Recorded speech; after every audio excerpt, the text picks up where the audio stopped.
कि परमाणु युद्धों द्वारा पूरी तरह से नष्ट हो गई है और इस पर रहना लगभग असंभव है। इस कारण से उपनिवेशवादियों के एक समूह को भविष्य के उपनिवेशों के लिए एक आधार स्थापित करने के लिए चंद्रमा पर भेजा जाता है।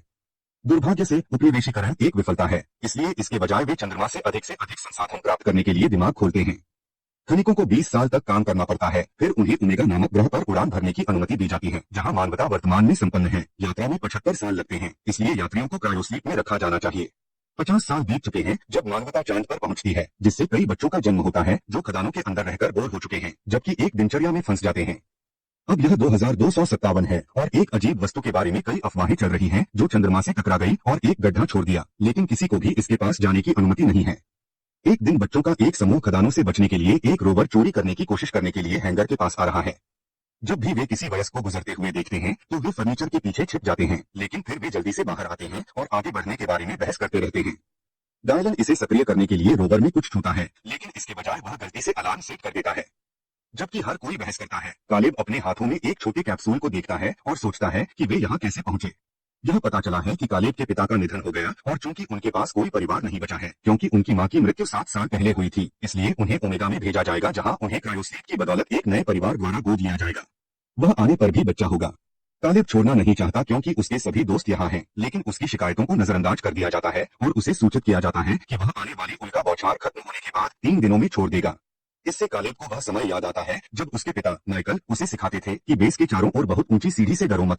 वे एक साथ एक पर चढ़ते हैं और आकाश को देखते हुए माइकल उसे सितारों के बारे में बताता है और परिवार कैसे जा सकता है, लेकिन फिर भी आत्मा में उनके साथ। वह यह भी चाहता है कि कालेब मरने से पहले गड्ढा देखे। कालेब शुद्ध पुरानी यादों के साथ स्मृति को फिर से जीने के लिए उस स्थान पर लौटता है और वह जल्द ही अपने सबसे अच्छे दोस्तों डायलन बोर्नी और मार्कस से जुड़ जाता है। वे कालेब को सुनकर परेशान हो जाते हैं। हम उन्हें जल्द ही छोड़ देंगे, लेकिन वे अपने पिता की अंतिम इच्छा के बारे में भी जानते हैं। इसलिए डायलन का प्रस्ताव है कि वे एक साथ अंतिम साहसिक कार्य करें और पीटर को देखने के लिए बेस से बाहर निकल जाएं। सबसे पहले वे यात्रा के लिए उपयोगी उपकरणों का एक गुच्छा चुराते हैं और जब वे अपने निष्कर्षों से गुजर रहे होते हैं तो कालेब का दौरा एक अधिकारी द्वारा किया जाता है जो उसे माइकल की राख के साथ छोटा कैप्सूल लाता है। दोपहर के भोजन के दौरान लड़कों को पता चलता है कि छोड़ने के लिए उन्हें बेस पासपोर्ट की आवश्यकता होगी। डायलन एडिसन से संपर्क करने का फैसला करता है, एक लड़की जिसका कोई दोस्त नहीं है क्योंकि वह सिर्फ पृथ्वी से चली गई है और हर कोई सोचता है कि वह अजीब है। उसके पिता विज्ञान टीम में हैं, जिसका अर्थ है कि वह कोर तक पहुंच है। उसका दृष्टिकोण अजीब है और एक संदिग्ध एडिसन दूर हो जाता है, इसलिए डायलन उसके पीछे जाता है और अपने असली इरादों को स्वीकार करता है। एडिसन रोमांच चाहता है और लड़कों की दोस्ती से ईर्ष्या करता है, इसलिए वह उन्हें कोर प्राप्त करना स्वीकार करती है जब तक कि वह भी साथ आ सकती है। वर्तमान में वापस कालेब रोवर से एक तार खींचता है और लॉकडाउन की घोषणा से ठीक पहले अलार्म को रोक देता है। अब बच्चे वाहन में चढ़ने में सक्षम हैं और डायलन पहिया संभालता है क्योंकि वह एकमात्र ऐसा व्यक्ति है जो जानता है कि इसे कैसे चलाना है। कालेब कोर में मुक्ति मारता है। एडिसन ने उन्हें तब प्राप्त किया जब वह पैनल को एक छोटे बॉबलहेड अंतरिक्ष यात्री के साथ सजाती है, यह कहते हुए कि यह पृथ्वी से एक परंपरा है। कालेब अपने पिता के अंतिम शब्दों के बारे में सोचता है क्योंकि समूह एक लंबे गलियारे को पार करता है और अंत में बाहर पहुंचता है जहां उन्हें पहली बार चंद्रमा परिदृश्य देखने को मिलता है। दृश्य की प्रशंसा करने और मार्कस के लिए अपने दिल की दवा लेने के लिए एक पल लेने के बाद वे सड़क पर आगे बढ़ते हैं और जल्द ही एक विशाल संरचना का सामना करते हैं जो सुंदर दिखता है, भले ही इसे छोड़ दिया गया हो। कालेब बताते हैं कि माइकल ने उसे इस बारे में बताया। यह उस समय से एक शेष संरचना है जब मनुष्यों ने चंद्रमा को उपनिवेशित करने की कोशिश की और ओमेगा पाए जाने के बाद विफल रहा। मानवता पूरी तरह से चंद्रमा के बारे में भूल गई और यह बहुत निराशाजनक जगह बन गई। एडिसन को बड़ी बात नहीं दिखती है क्योंकि यह केवल 20 साल है और फिर आपको छोड़ना पड़ता है, लेकिन वह एक उच्च स्तर की बेटी है और स्थिति की सच्चाई नहीं जानती है। कोई भी छोटी गलती जो वे बाद में पहुंचते हैं या बीमार होते हैं उनके अनुबंध में अधिक समय जोड़ देगा। और अगर कोई अपने 20 साल पूरे करने से पहले मर जाता है तो उसके परिजनों को अपने शेष वर्षों को अपने साथ मिलकर करना चाहिए। यह सब यहाँ काम करने वाले परिवारों को हमेशा के लिए बनाए रखने का एक जाल है। एडिसन अपनी अशिष्टता के लिए माफी मांगता है और पृथ्वी के बारे में कहानियों को साझा करके लोगों को पेड़ों, नीले आकाश और समुद्र जैसी चीजों के बारे में बताकर इसे बेहतर बनाता है। थोड़ी देर ड्राइविंग करने के बाद वे रोवर को रोकते हैं और टहलने के लिए सूट पहनते हैं। चूंकि एडिसन बेहतर स्थिति से आता है इसलिए उसके पास एक बेहतर सूट है और लड़के हैरान हैं कि वह कितनी सुंदर दिखती है। वे वाहन से बाहर निकलते हैं और तुरंत गुरुत्वाकर्षण के साथ चारों ओर मुख बनाना शुरू कर देते हैं, जिस तरह से वे अतिरिक्त ऊंची कूद सकते हैं। वे पहली बार पृथ्वी को भी देखते हैं और वे आश्चर्यचकित हैं कि यह कितना नीला दिखता है। पृथ्वी को देखकर एडिसन को लड़कों को बेसबॉल के बारे में सिखाने के लिए प्रेरित किया जाता है। वे नियमित उपकरणों को बदलने के लिए पत्थरों और छड़ों का उपयोग करते हैं, लेकिन जब चट्टान टकराती है तो यह गुरुत्वाकर्षण के कारण बहुत दूर उड़ जाती है। लड़के ठिकानों के माध्यम से दौड़ने की अवधारणा को नहीं समझते हैं और निराश एडिसन अपने पुराने घर के बारे में उदासीन महसूस करने का फैसला करता है। वह ऊपर पहुंचती है जैसे कि वह पृथ्वी को अपने हाथ में पकड़ सकती है, लगभग आंसू में। अचानक वह एक शोर सुनती है और पता लगाने के लिए मुड़ती है। लड़के उड़ान भरने के लिए ऑक्सीजन टैंक का उपयोग कर रहे हैं, यह सुनिश्चित करते हुए कि वे एक केबल के साथ रोवर से बंधे हैं, जबकि गुरुत्वाकर्षण और टैंक निष्कासन का संयोजन उन्हें ऊपर धकेलता है। एडिसन को लगता है कि यह एक खतरनाक विचार है जो ऑक्सीजन बर्बाद करता है, लेकिन डायलन उसे यह कहकर शामिल होने के लिए मनाता है कि वह कायर है। जल्द ही हर कोई एक साथ खेल रहा है, यह देखने के लिए कि कौन कुछ मिनटों के लिए ऊपर जा सकता है। यह सब अच्छा और मजेदार है, लेकिन जब बार्नी की बारी फिर से आती है तो उसका केबल टूट जाता है और वह बिना नियंत्रण के चारों ओर तैरना शुरू कर देता है। बच्चे अधिक ऑक्सीजन टैंक लेने के लिए दौड़ते हैं और अपने दोस्त की मदद करने के इरादे से जाने के लिए भी उनका उपयोग करते हैं। वे वास्तव में प्रक्षेपवक्र को नियंत्रित नहीं कर सकते हैं, इसलिए एक दूसरे से टकराने से पहले बहुत सारे फंकी तैर रहे हैं। यह दुर्घटना उन्हें एक दूसरे को पकड़ने और जमीन पर वापस गिरने के लिए पर्याप्त वजन रखने की अनुमति देती है, क्योंकि उन्होंने इतनी ऑक्सीजन बर्बाद कर दी है। उन्हें यकीन नहीं है कि वे अब क्रेटर में जगह बना सकते हैं, लेकिन कालिब बताते हैं कि वे पैदा हुई पहली बस्ती से एक पुरानी चौकी पर अधिक पा सकते हैं। वह इस विचार से नफरत करता है क्योंकि उसने अपने भाई से कहानियां सुनी है जिसने कहा था कि चौकी भूतों से भरी है। डायलन उसे बाहर बुलाता है और कहता है बार्नी का भाई हारा हुआ है, इसलिए बदले में बार्नी डायलन के परिवार का अपमान करता है। यह एक लड़ाई को ट्रिगर करता है जिसे मार्कस रोकने की कोशिश करता है, फिर भी वह शामिल हो जाता है। इसके बजाय सभी चीखने के बीच में कालिब चिल्लाता है और उन्हें याद दिलाता है कि यह उनके अंतिम दिनों को एक साथ बिताने का तरीका नहीं है। लड़के एक दूसरे से माफी मांगते हैं और जब वे आखिरकार चौकी पर पहुंचते हैं तो सुलह करते हैं। अंदर पूरी तरह से अंधेरा है। जैसे ही समूह एक गलियारे के माध्यम से अपना रास्ता बनाता है, वे अचानक कुछ मानवीय आकृतियों को देखते हैं और चिल्लाते हैं और डरते हैं, लेकिन जब वे रोशनी चालू करते हैं तो उन्हें एहसास होता है कि यह केवल पुतलों का एक गुच्छा है।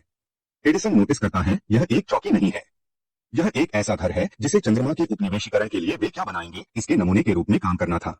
जैसा कि वे एडिसन के साथ डायलन के चारों ओर देखते हैं, तथ्य यह है कि उनके पिता बार्नी की टिप्पणियों को समझाने वाली हर चीज से भाग गए।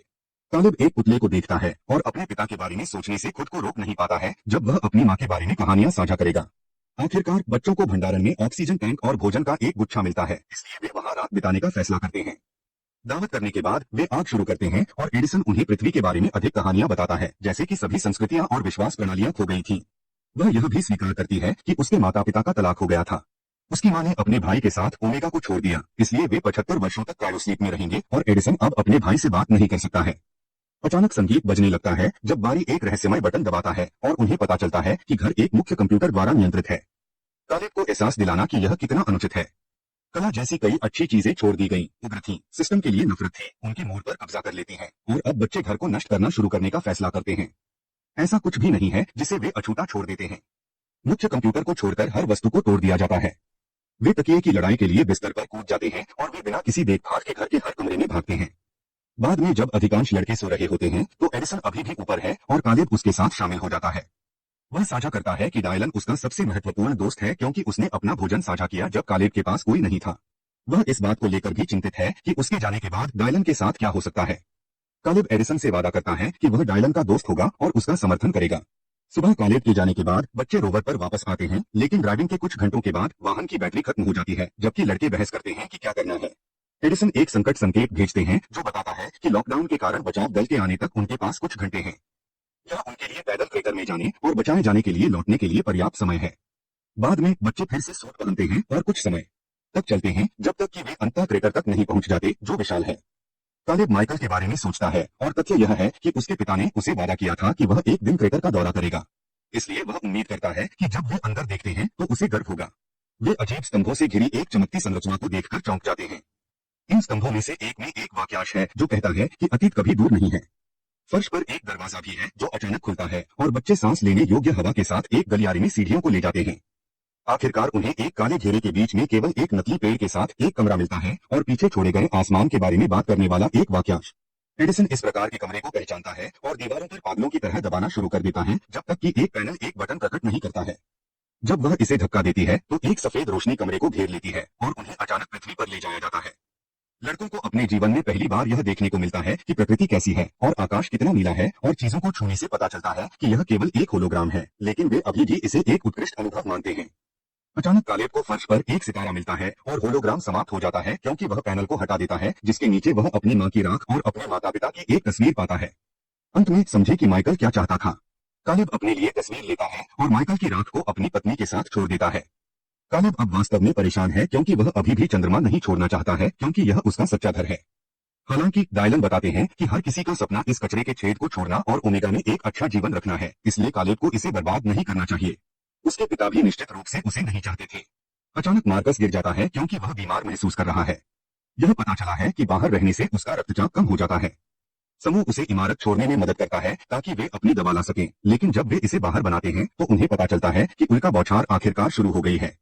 बोर्नी डरता है, लेकिन कालेब उसे एक प्रोत्साहन देता है और जल्द ही हर कोई मार्कस को ले जाने के लिए शॉवर के नीचे दौड़ रहा है और उल्काओं को चकमा दे रहा है क्योंकि वे उनके चारों ओर गिरते हैं। लड़के बहुत तेज होते हैं और मिनटों में रोवर तक पहुंचने में कामयाब रहे, लेकिन एक उल्का एडिसन के बहुत करीब गिर जाता है और उसे गिरा देता है, इसलिए अब उसे एक चट्टान के पीछे छिपना पड़ता है। जब लड़कों को पता चलता है कि वह लौटता है तो बोर्नी रोवर में मार्कस की दवा देने के लिए पीछे रहता है, जबकि कालेब और डायलन बचाव एडिसन में वापस जाते हैं। जब वे उसके पास पहुंचते हैं तो एक उल्कापिंड डायलन से टकराता है और उसे बाहर निकालता है। सौभाग्य से सूट एक मरम्मत बंदूक के साथ आते हैं और वे फिर से दौड़ना शुरू करने से पहले डायलन के हेलमेट पर दरारों को सील करते हैं। उल्काएं उनके बहुत करीब गिरती हैं और कालेब डायलन को ले जाते समय गिर जाता है, लेकिन एडिसन उसकी मदद करता है और वे सुरक्षित रूप से रोवर तक पहुंचते हैं। दुर्भाग्य से उन्हें पता चलता है कि खिड़की एक उल्का द्वारा भी टूट गई थी और अब उन्हें अपने सूट में छोड़ी गई थोड़ी ऑक्सीजन पर निर्भर रहना पड़ता है। उन्हें संदेह है कि उल्का बौछार के कारण कोई भी आएगा, इसलिए बच्चे ऑक्सीजन खत्म होने का इंतजार करते हुए सो जाते हैं, जिसका अर्थ है कि वे कम से कम एक साथ मर जाएंगे। कुछ मिनट बाद डायलन जाग जाता है और वह और कालेब इस तथ्य के साथ शांति बनाते हैं कि कालेब छोड़ रहा है, इससे पहले कि हवा की कमी उसे बाहर निकाल दे। जैसे ही वह अपनी आंखें बंद करता है, वह कसम खाता है कि वह लोगों के आने की आवाज सुन सकता है। कुछ समय बाद कालेब जाग जाता है और यह जानकर तबाह हो जाता है कि उसे पहले से ही अपने दोस्तों को अलविदा कहने का मौका दिए बिना ओमेगा के पास भेजा गया है। अपने बैग में वह एडिसन के बोबलहेड में अपने माता पिता की तस्वीर पाता है। एक नर्स उसे एक डिजिटल प्लेयर भी लाती है क्योंकि पिछले 75 वर्षों के दौरान उसके दोस्त उसे संदेश भेज रहे हैं। कालेब उन सभी को अपने जीवन के बारे में जानने के लिए सुनता है। मार्कस ने एक बेसबॉल टीम शुरू की और एडिसन ने नाबालिगों के लिए अनुबंध में सुधार करने के लिए हड़ताल शुरू की। उनके प्रयास सफल और जन्मे। वह प्रमुख प्रशासक बन गया। डायलन और एडिसन ने अंततः शादी कर ली, उनके बच्चे थे और यहाँ तक कि पोते भी थे। कालेब अपने दोस्तों की आवाजों को बदलने के लिए दुखी और खुश दोनों है क्योंकि वे उसके बिना बड़े हुए हैं। वह ओमेगा पर एक नया जीवन शुरू करता है जहां एक पालक परिवार जल्दी से उसे गोद लेता है और उसे एक अच्छा जीवन प्रदान करता है। कालेब को अनुकूलन करने और नए दोस्त बनाने में थोड़ा समय लगता है, लेकिन एक बार जब वह आगे बढ़ना सीख जाता है तो वह एडिसन के भाई की तलाश में जाता है। एक बार जब वह उसे ढूंढ लेता है तो वह उसे बोबलहेड देता है और संदेश साझा करता है। उसे उस दिन चंद्रमा पर एक साथ होने वाले रोमांच के बारे में बताता है। सदस्यता लेना और सूचनाओं को चालू करना सुनिश्चित करें ताकि